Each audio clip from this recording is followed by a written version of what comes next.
नमस्कार, मैं हूं संजय शर्मा। आप देख रहे हैं 4 PM न्यूज नेटवर्क। गजब कर दिया ममता बनर्जी ने। कोई योद्धा हो तो ममता बनर्जी जैसा हो। बंगाल में साहब ने पूरी पूरी दाढ़ी बढ़ाई कि रविन्द्रनाथ टैगोर जैसे लग जाएं, लेकिन चुनाव में दीदी ओ दीदी का नारा लगाया। लेकिन ममता बनर्जी के तेवरों के आगे प्रधानमंत्री की टिक नहीं सके। अमित शाह जी वहां पे जाके बिलाप कर रहे हैं कि साहब बॉर्डर खतरे में है, घुसपैठिए आ गए, घुसपैठिए आ गए।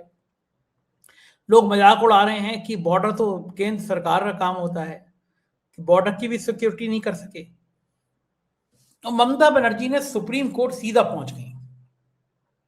जो दलीलें रखी उसने देश भर में ममता बनर्जी की छवि को फिर से स्थापित उच्चतम स्तर पर कर दिया। लोगों को लगा कि ये तेवर हैं, ये जुझारूपन है जो किसी पढ़े लिखे मुख्यमंत्री में होना चाहिए। मुख्यमंत्री खुद लॉ ग्रेजुएट है।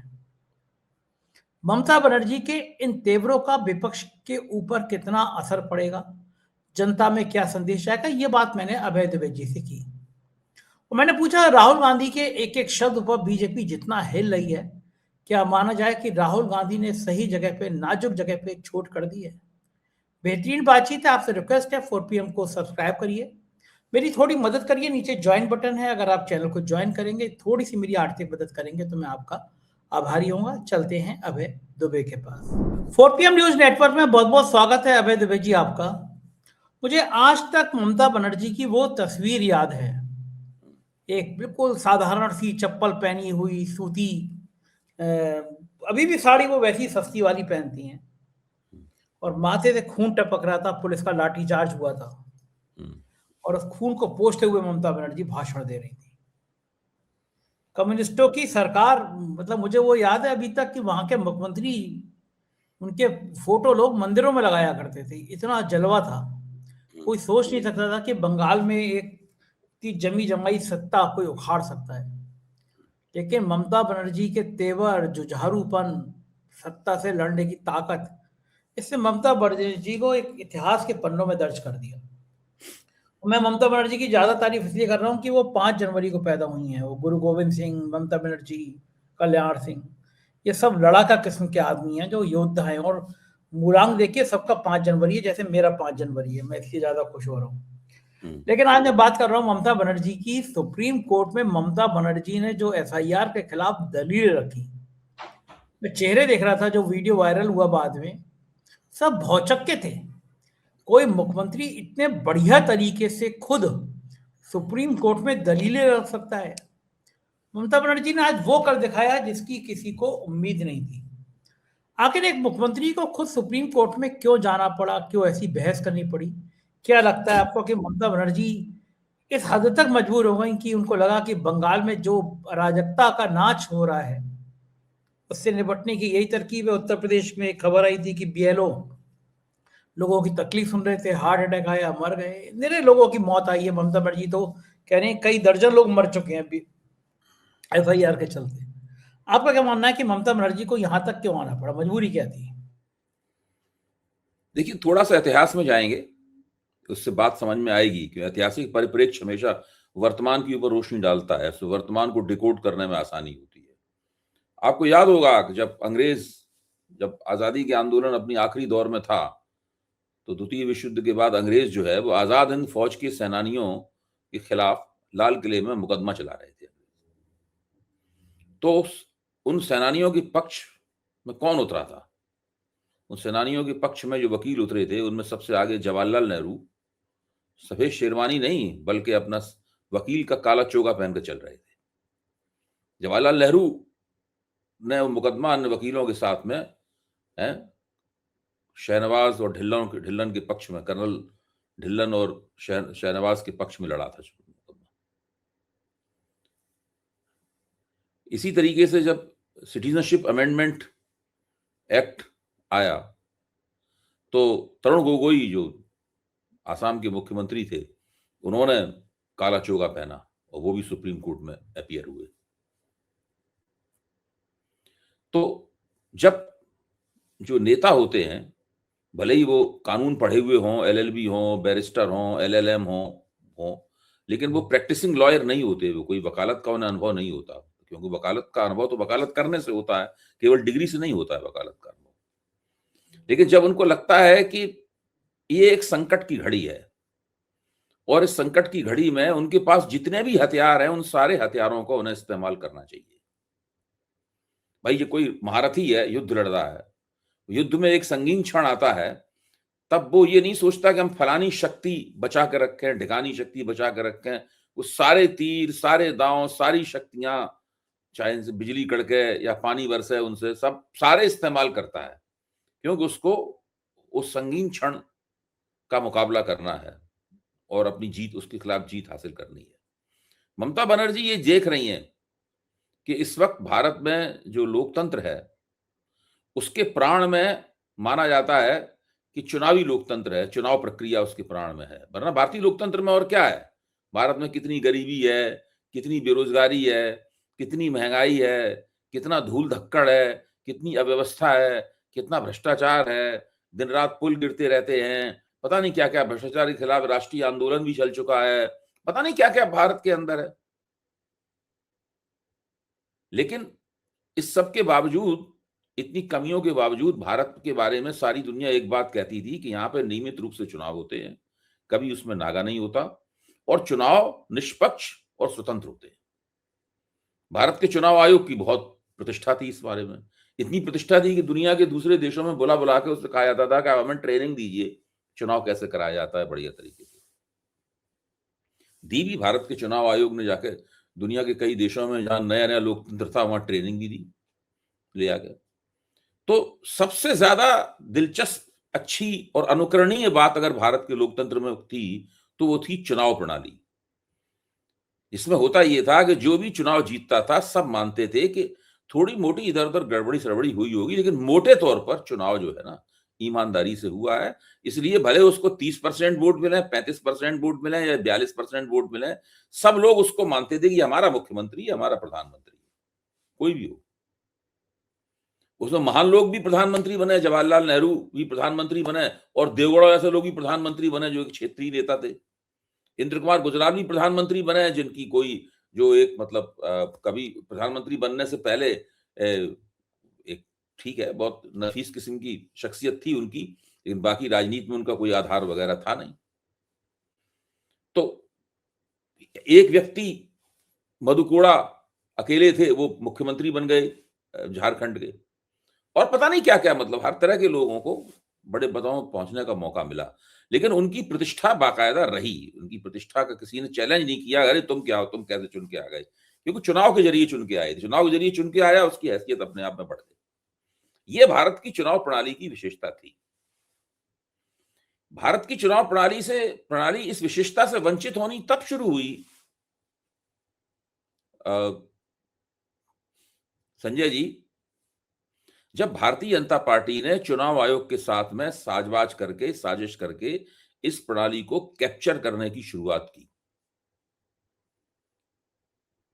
पहले राजीव कुमार के साथ में और उसके बाद में ज्ञानेश कुमार जी के साथ में। इसके लिए लंबा प्रपंच रचा गया, इन लोगों के नियुक्ति की प्रक्रिया बदली गई, इनके खिलाफ कोई मुकदमा ना हो पाए, FIR ना दर्ज हो जाए, इसलिए उनको इम्यूनिटी देने के लिए कानून पास किया गया। मतलब ऐसे ऐसे काम किए गए जाके, क्योंकि जब ये काम करेंगे तो इनके ऊपर इनकी आलोचना होगी, लोगों के ऊपर हमला होगा, विपक्ष इनके खिलाफ खड़ा होगा, इनके खिलाफ आंदोलन खड़ा किया जाएगा, तो ये लोग अनटचेबल हो जाएं, मतलब इनको कोई छू ना सके। ये करने के लिए पूरा पहले इंतजाम किया गया पक्का। ये काफी जो हो रहा है, बड़े लंबी दूरी के योजना के का नतीजा है ये।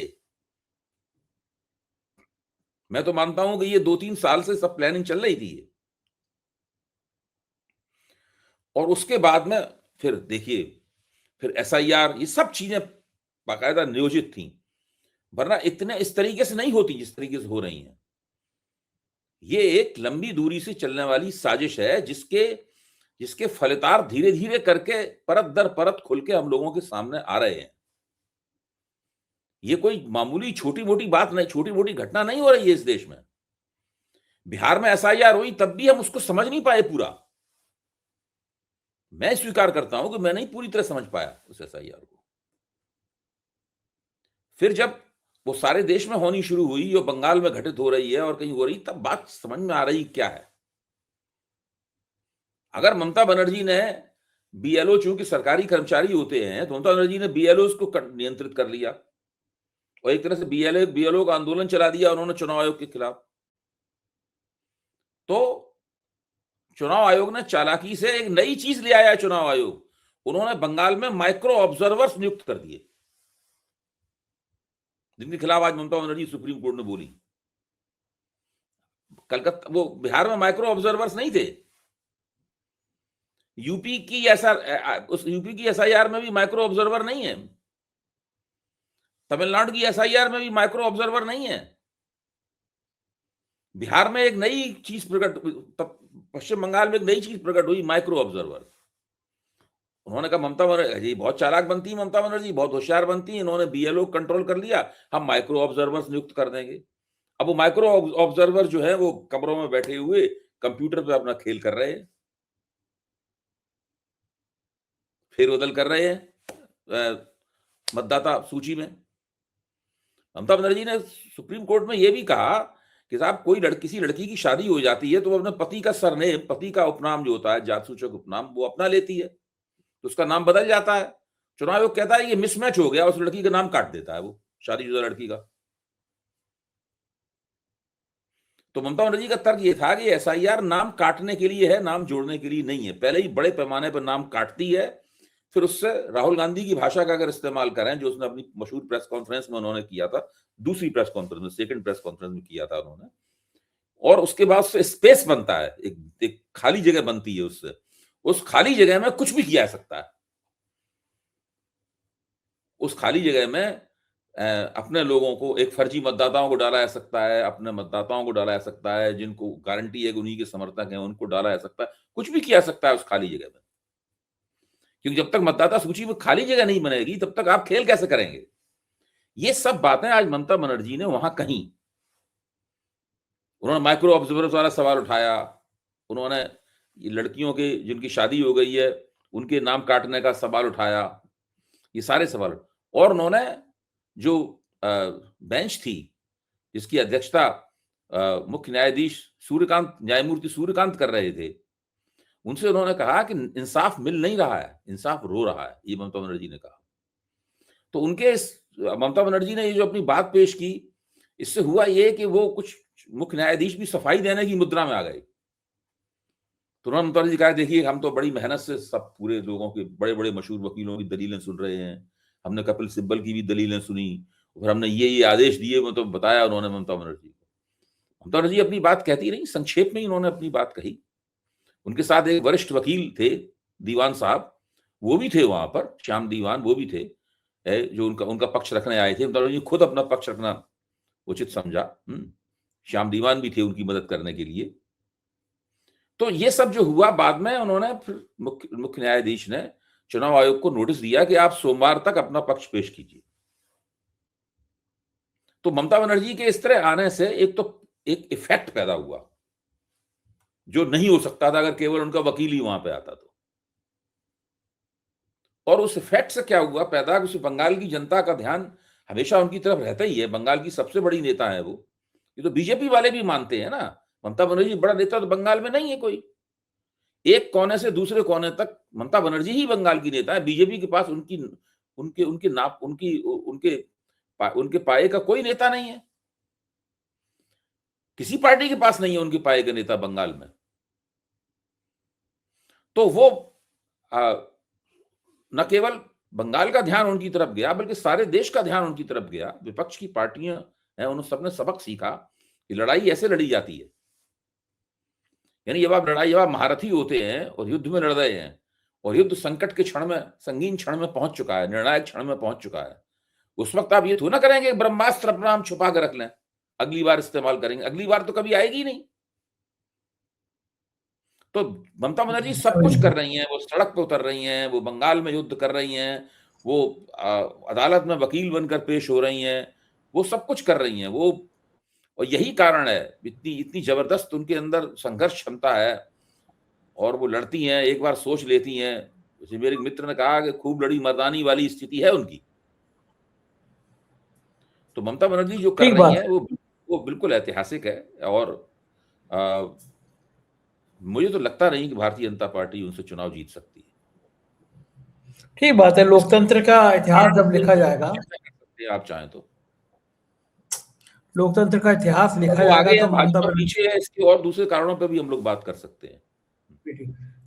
बिल्कुल, मेरा तो मानना है कि जब भी लोकतंत्र का इतिहास लिखा जाएगा तो ये दस्तावेज भी जरूर दर्ज होगा कि किस तरह लोकतंत्र की हत्या की जा रही थी और ममता बनर्जी जूझ रही थी। उधर पार्लियामेंट का नजारा भी गजब था। ये जो एसआईआर के खिलाफ लड़ने की ये जो अदा है और ये पूरी योजना है, ये तेजस्वी यादव के पास नहीं थी। हाँ, उतना नहीं लड़ पाए वो, उतना ये जूझ राहुल नहीं गांधी पाए और वो। तेजस्वी यादव मिलके भी उस काम को नहीं कर पाए। उन्होंने भी कोशिश की, मैं नहीं कह रहा हूँ कोशिश नहीं की, उन्होंने वोट अधिकार यात्रा निकाली, ये किया वो किया वहां किया, लेकिन वो बिहार में वो बात बनी नहीं। मतलब हाँ, बिल्कुल ठीक कह अब रहे वो हैं। एक साथ बीजेपी को चुनौती दे रही है, चुनाव आयोग को चुनौती दे रही है। पहले अभिषेक बनर्जी आए, उन्होंने चुनाव आयोग में उसके ज्ञानेश कुमार को उनके मुंह पे चुनौती दी कि आप उंगली उठा के मत बोलिए, बाहर निकल के उनके खिलाफ बयान दिया। फिर उसके बाद में ममता बनर्जी खुद चुनाव गई मिलने ज्ञानेश कुमार से, वरना ज्ञानेश कुमार तो किसी नेता से मिलते ही नहीं है, अपॉइंटमेंट ही नहीं देते। लेकिन ममता बनर्जी ने दबाव बना रखा है कि वो उनके तृणमूल कांग्रेस के दो नेताओं से मिल चुके हैं और दोनों नेता उनसे लड़के आए वहां से। हाँ, ममता ठीक बनर्जी बात बीच है। में उड़ के चली आई और बाहर निकल के उन्होंने उनकी खिंचाई की बहुत जम के। आप तो जानते ही हैं घर कितने में कड़े शब्दों का उन्होंने इस्तेमाल किया। घर में घुस के धमकाना, इसी को कहते हैं। हाँ, तो वो ममता बनर्जी ने केंद्र सरकार के ऊपर, भाजपा के ऊपर, चुनाव आयोग के ऊपर और अब सुप्रीम कोर्ट के ऊपर सबको दबाव में ले लिया है उन्होंने। ठीक बात है। उधर एक और नजारा पार्लियामेंट में दिख रहा था सुबह। राहुल गांधी ने केवल एक शब्द क्या कह दिया, हेलो मेरे गद्दार दोस्त, और बवाल मच गया। गोदी मीडिया ने बिल्कुल, यानी कितनी बड़ी आपत्तिजनक बात कह दी, कितना ज्यादा बवाल काट दिया। मतलब ऐसे राहुल गांधी को तो आजकल गोदी मीडिया खलनायक बनाने चलती है। और सुबह ही सुबह राहुल गांधी ने कह दिया आज प्राइम मिनिस्टर आएंगे नहीं, उनको ट्रेड डील पे बोलना था, लेकिन राहुल गांधी ने सुबह ही ऐलान कर दिया कि आज मुझे नहीं लगता कि प्राइम मिनिस्टर आएंगे। और राहुल गांधी अपने हाथ में सेनाध्यक्ष की किताब लेके गए थे, किताब के चक्कर में पूरी दुनिया में चर्चा हो गई। वाकई मोदी जी आए नहीं। तो ये तो मोदी जी का ना आना प्राइम मिनिस्टर के लिए तो बड़ा असहज वाली स्थिति है कि भाई राहुल देखिए, गांधी मैं समझ इसको जरा इसको भी थोड़ा सा मैं बृहत्तर परिप्रेक्ष्य में ले जाऊंगा इस घटना को। और आप भी अगर मेरी बात को उचित ना लगे तो आप कहिए कि भैया इसमें ये बात ठीक नहीं। आप देखिए कि इस सरकार से पिछले कुछ दिनों में कई गलतियां हुई हैं, ऐसी गलतियां जो कि हम लोग उनसे, इस सरकार की जो एक बहुत ख्याति है कि बड़ी भारी, मतलब इसमें एक रणनीतिक दिमाग है इसके पास, कई गलतियां हुई। पहली गलती जो मोटी मोटी गलतियां हैं वो मैं बताता हूं मैं आपको। जैसे कि यूजीसी की वो इक्विटी नियमावली आई, तो सरकार ने ये अनुमान नहीं लगाया कि इससे उसी का कोर वोट जो है भड़क जाएगा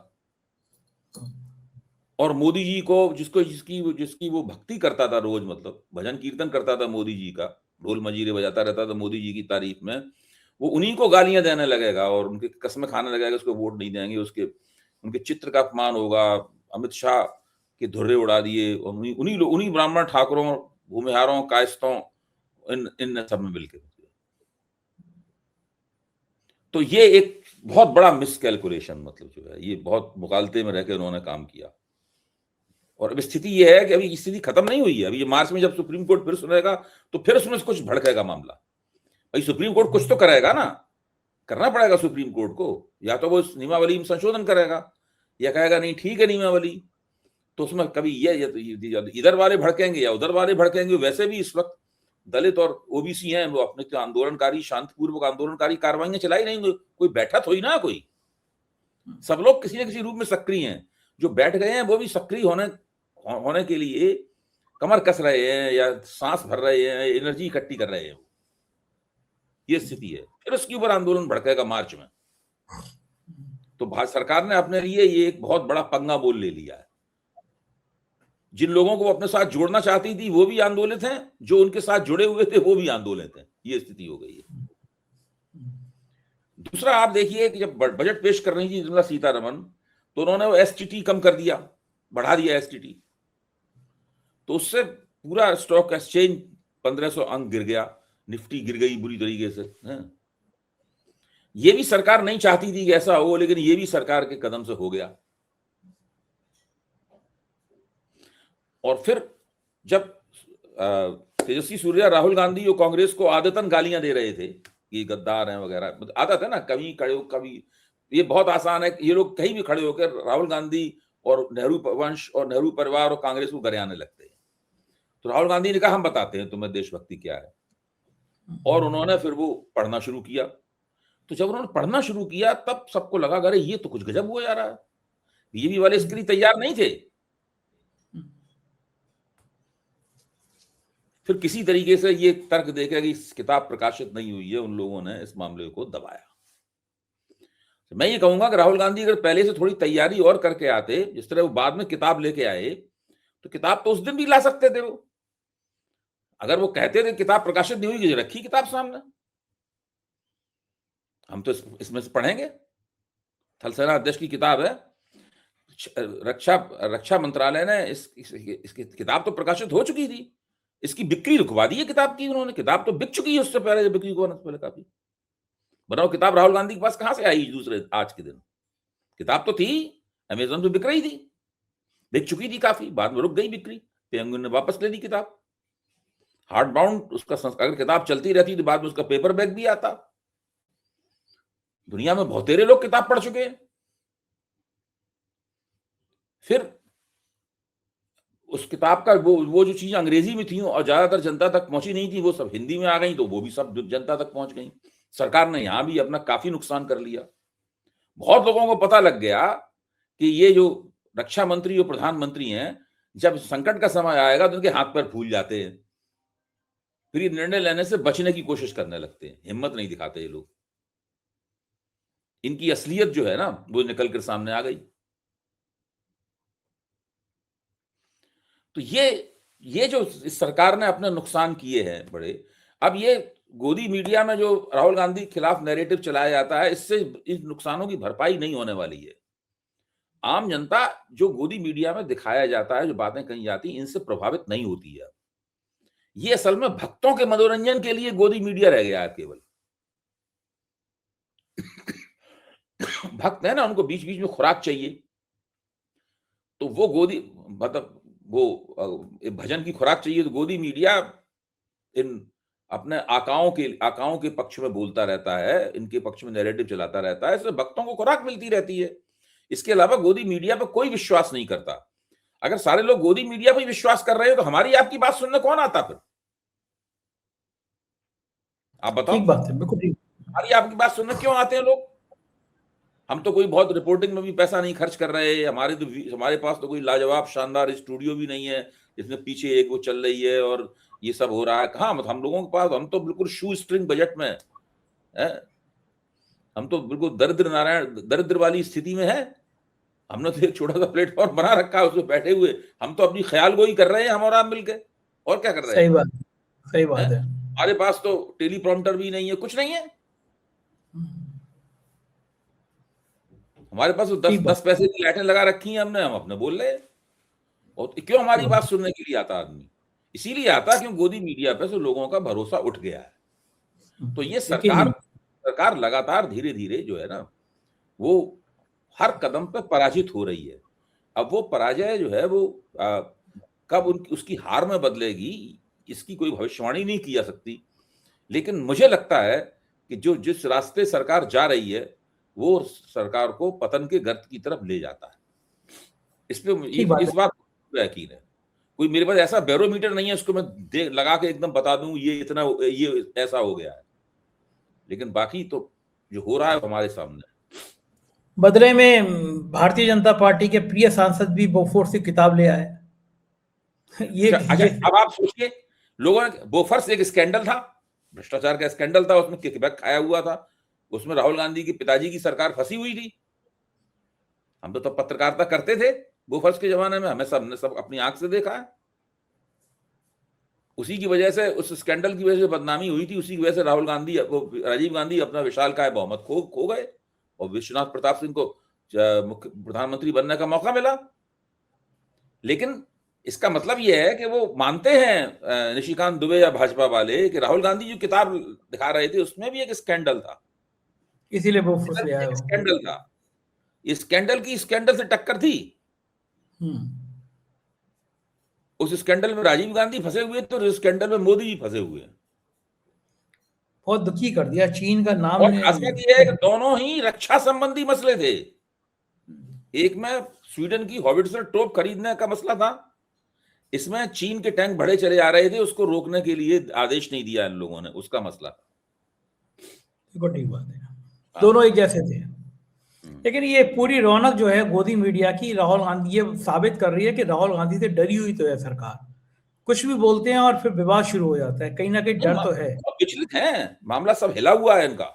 हाँ, सरकार भी बुरे वाकई दिन में आते हैं तो यही होता है, बुरे दिन आते हैं तो यही होता है। सरकारें भी अपनी सरकारें गलतियां करती हैं, और उससे जो विपक्ष होता है उसको लाभ होता है। कांग्रेस सरकार ने भी अपनी दुर्गति ऐसे कराई थी, ये लोग भी अपनी दुर्गति करा रहे हैं इसी तरीके से। देखो ठीक है, बहुत बहुत शुक्रिया अभय जी, समय दिया आपने, थैंक यू। ये थे अभय दवे जी, और पूरी बातचीत आपने सुनी। मुझे आपके प्यार भरे कमेंट का बेसब्री से इंतजार रहेगा। मुझे पता चलेगा कि आपको ये मेरी बातचीत कैसे लगती है, कमेंट जरूर कीजिएगा। शुक्रिया, थैंक यू।